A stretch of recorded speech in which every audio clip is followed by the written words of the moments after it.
नमस्कार दोस्तों, स्वागत है आपका चिराग क्लासेज के ऑनलाइन यूट्यूब चैनल के ऊपर। तो फ्रेंड्स, कैसे हो आप लोग? आशा करता हूं आप सब बढ़िया होंगे। तो फ्रेंड्स, जैसा कि आप सभी को बताया, आज आपका 17 फरवरी और 17 फरवरी एसएससी जीडी भर्ती 2025 की थर्ड शिफ्ट यहां पर कंप्लीट हो चुकी है। तो कैसा रहा आज का थर्ड शिफ्ट का एग्जाम? ठीक है, कितने सवाल बच्चे अटेम्प्ट कर रहे हैं, क्या लेवल आ रहा है पेपर का, कौन कौन से टॉपिक पूछे जा रहे हैं, सारा कुछ इस वीडियो के अंदर हम डिस्कस करने वाले हैं। तो इस वीडियो को लाइक कर दीजिए, चैनल को सब्सक्राइब कर दीजिए और बेल आइकन को जरूर प्रेस कीजिएगा, जिससे भर्ती से संबंधित नई नई जानकारी आपको सबसे पहले मिल सके। तो चलिए फ्रेंड्स, शुरू करते हैं और बात करते हैं एसएससी कांस्टेबल जीडी भर्ती 2025 17 फरवरी थर्ड शिफ्ट के बारे में। तो यहां पर सबसे पहले हम बात कर लेते हैं पेपर के लेवल के बारे में कि भाई पेपर का लेवल कैसा आ रहा है। क्या 4 फरवरी 2025 यानी जब से आपका पेपर स्टार्ट हुआ था सेम उसी प्रकार का पेपर आ रहा है या फिर उससे कुछ अलग आ रहा है? तो यहां पर मैं लिख देता हूं 17 फरवरी थर्ड शिफ्ट। ठीक है, थर्ड।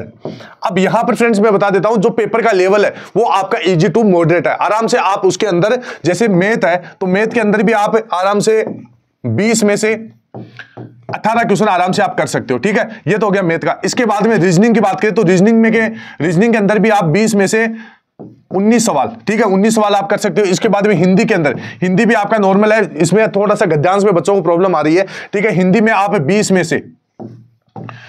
से आप हिंदी में 18 या 19 सवाल आराम से कर सकते हो। ठीक है, रही बात आपके जीके जीएस की, तो जीके जीएस थोड़ा सा इसमें करंट अफेयर आप देख लेना बढ़िया तरीके से, 2023 वाला और 2024 वाला दोनों। ठीक है, जीके जीएस में आपका 20 में से लगभग, अगर जो एवरेज बच्चा है वो 15-16 क्वेश्चन आराम से सही कर पाएगा। ठीक है, तो पेपर आपका एकदम इजी टू मॉडरेट आ रहा है। जैसा अगर आप एग्जैक्ट लेवल जानना चाहते हो तो एसएससी जीडी भर्ती 2024 के जो पेपर हो चुके हैं वो सारे पेपर एक बार आप देख लेना।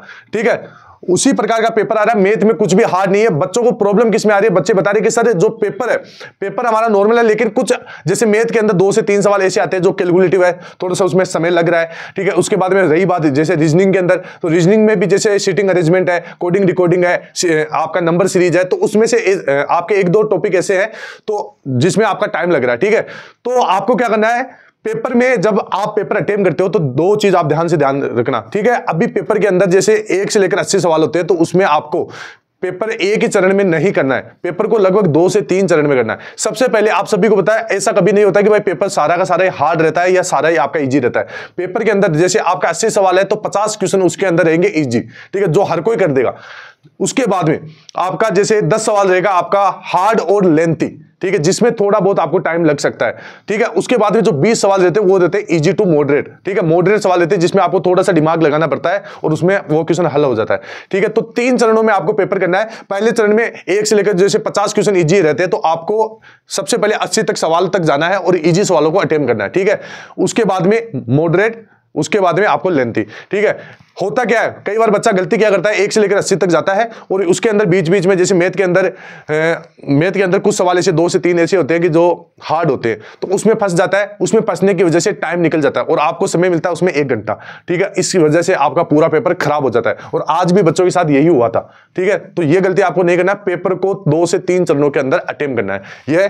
ठीक है, इसके बाद में अब यहां पर हम बात कर लेते हैं, बहुत सारे बच्चे गलती ये भी करें कि जो आपका नेगेटिव मार्किंग है वो है आपका 1/8। ठीक है, सवाल करें 65 सवाल, ठीक है, और लगभग 15 सवाल या 16 सवाल छोड़ के आ रहे हैं। तो अगर जो कैंडिडेट ये गलती कर रहा है वो मान लीजिए अपने सिलेक्शन से पीछे रह रहा है। ठीक है, क्योंकि अगर आप अंदाजा लगाइए जैसे 15 सवाल आपके और मान लीजिए आपने तुक्के लगाए गलत हो गए, तो कितने नंबर कटेंगे? 4 या 5 नंबर। ठीक है, ज्यादा नंबर नहीं कटेंगे, इसके 4 नंबर कटेंगे 15 के, 4 से भी कम।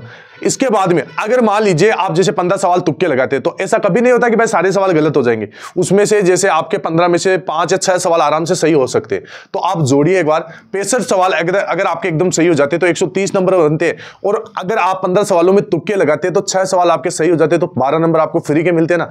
तो 12 नंबर और 130 नंबर जोड़िए, टोटल 142 नंबर हो जाएगा और आप सिलेक्शन ले जाओगे।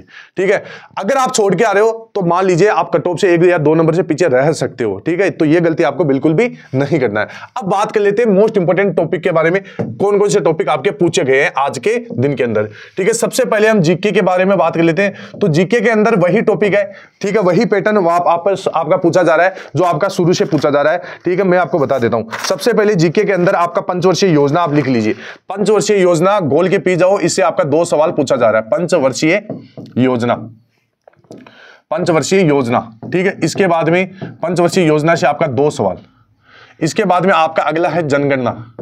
जनगणना जनगणना, जनगणना से आपका 1 से लेकर 2 सवाल। इसके बाद में आपका अगला है अनुच्छेद, अनुच्छेद 1 सवाल। 1 सवाल आपका राष्ट्रपति से, राष्ट्रपति। इसके बाद में 1 सवाल आपका पूछा गया है यहां पर संविधान संशोधन से, संविधान संशोधन, संविधान संशोधन से 1 सवाल। इसके बाद में 1 सवाल आपके जो करंट अफेयर से मैं आपको बता देता हूं, करंट अफेयर से जितने भी मोस्ट इंपोर्टेंट योजनाएं हैं जो हाल ही में 2023-24 की है, ठीक है, आपको करंट अफेयर 2023 वाला भी देख लेना है और 2024 वाला भी देख लेना है। अब आप सोच रहे हो कि सर 2023 और 2024 का तो 2 साल का करंट अफेयर होता है, इतना कहां से देंगे? तो वही आपको सिलेक्टेड सवाल देखना है जो आपके एग्जाम में पूछे गए। तो 2023 में जो हाल ही में एसएससी के द्वारा जो एग्जाम करवाए गए, उन एग्जाम के अंदर जो सवाल करवाए गए, वो सवाल मैंने यहां पर 2023 का एक करंट अफेयर का वीडियो बना दिया, उसमें डाल दिया। वो वीडियो आप जाके देखिए, उससे एक भी सवाल आपका बाहर नहीं जाएगा। इसी प्रकार 2024 वाला, ठीक है, ये मैंने दोनों वीडियो बना दिया है, तो ये वीडियो आप जाके देखिए। इसके बाद में आपको जैसे खेल देख लेना है, खेल के अंदर सेम वही आईपीएल वगैरह, ठीक है, ये सभी देख लेना है। इसके बाद में जो प्रमुख निधन वगैरह है, ठीक है, जो डेथ हो चुकी है हाल ही के अंदर, वो आपको एक बार देख लेना है बढ़िया तरीके से, ठीक है। इसके बाद में यहां पर आपका अगला है वादक और वाद्य यंत्र, वादक व वाद्य यंत्र, वादक व वाद्य यंत्र, ठीक है, इससे 1 सवाल पूछा गया। गांधी युग, वेरी वेरी मोस्ट इंपोर्टेंट है, ठीक है, गांधी युग, ये हो गया, ठीक है। इसके बाद में एक हरित क्रांति, हरित क्रांति। इसके बाद में 1 सवाल आपका वंश और शासक, ठीक है, ये आपको देख लेना है। इसके बाद में आपका अगला सवाल है आपका नृत्य, जो शास्त्रीय नृत्य और लोक नृत्य है, वो आपको देख लेना है, ठीक है। ये थे आपके मोस्ट इंपोर्टेंट, ठीक है, जो आज के आपके एग्जाम के अंदर पूछे गए 3rd शिफ्ट के अंदर, ठीक है। तो इनको आप अच्छे से देख लेना, और इनका मैंने वीडियो भी बना दिया, मैं आपको बता देता हूं, ये देख सकते हैं 2018 से लेकर 2024 तक अब तक इन टॉपिक से जितने भी एसएससी जीडी में सवाल पूछे गए, वो ओरिजिनल सवाल का स्क्रीनशॉट लेकर ये सारी वीडियो हमने तैयार कर लिए। तो अगर आप इन वीडियोज को देख के जाते हैं तो आपका एक भी सवाल गलत नहीं होगा। और अगर आप यहाँ पे फ्री के अंदर मॉक टेस्ट और प्रीवियस ईयर के पेपर लगाना चाहते हैं तो इस एप्लीकेशन को डाउनलोड कीजिए, लिंक डिस्क्रिप्शन बॉक्स में दे रखा है, ठीक है। अब रही बात कि मैथ और रीजनिंग जी और आपका हिंदी कैसा रहा है, तो फ्रेंड्स मैथ के अंदर आपका पूछा जा रहा है चक्रवर्ती ब्याज, ठीक है। मैथ के अंदर चक्रवर्ती ब्याज से बच्चों के सवाल गलत हो रहे हैं, ठीक है। इसके बाद में साधारण ब्याज नॉर्मल है, औसत आपका नॉर्मल है, और आपका अगला पूछा जा रहा है अनुपात समानुपात, ठीक है, वो आपका नॉर्मल है। समय व दूरी, इसमें सवाल कैलकुलेटिव आ रहा है, समय कार्य आप कर दोगे। इसके बाद में अगला सवाल आपका जैसे सरलीकरण से, ठीक है, बोर्ड मास से, तो वो आपको देख लेना है, ठीक है। और बाकी आपका पेपर नॉर्मल है। क्षेत्र मिति से 1 सवाल पूछा जा रहा है, वो जो थोड़ा बहुत कैलकुलेटिव है, बाकी लाभ हानि है, प्रतिशत है, छूट है, वो एकदम नॉर्मल है, आप कर दोगे, ठीक है। इसके बाद में रही बात रीजनिंग की, तो रीजनिंग के अंदर बच्चों को प्रॉब्लम आ रही है सिटिंग अरेंजमेंट में, दिशा प्रशिक्षण में, ब्लड रिलेशन में, और कोडिंग डिकोडिंग, और आपकी नंबर सीरीज के अंदर नंबर और अल्फाबेट सीरीज होती है, इसमें प्रॉब्लम आ रही है। बाकी पेपर आपका नॉर्मल है, ठीक है। तो ये आपको बढ़िया तरीके से देख लेना है। हिंदी के अंदर, तो हिंदी के अंदर आपका गद्यांश है, 5 सवाल आते हैं। गद्यांश आपका थोड़ा सा लेंथी आता है, तो आपको बढ़िया तरीके से उसको भी देख लेना है, और आपका नॉर्मल सवाल है, बाकी आप आराम से कर दोगे, ठीक है। तो ये था आज का पेपर, और आपको कैसा लगा ये वीडियो कमेंट बॉक्स में जरूर बताना है। और जो भी मैंने ये वीडियो बताई है, ये वीडियो आपको जरूर देके जाना है, आपको बहुत ज्यादा मदद मिलने वाली है, ठीक है। और आने वाली शिफ्टों में जिनका भी एग्जाम है उनको मैं बोलना चाहूंगा, पेपर में सारे क्वेश्चन अटेम्प्ट करके आना है, छोड़ के बिल्कुल भी नहीं आना है, ठीक है। जैसे 80 सवाल पूछे जाते हैं तो 80 सवाल ही आपको पूरे अटेम्प्ट करना है। 1/8 की नेगेटिव मार्किंग है, घबराना नहीं है, क्योंकि बहुत कम नेगेटिव मार्किंग है, ठीक है। तो आई होप वीडियो अच्छा लगा होगा। फिर मिलते हैं नेक्स्ट वीडियो के अंदर, तब तक के लिए जय हिंद, जय भारत, वंदे मातरम।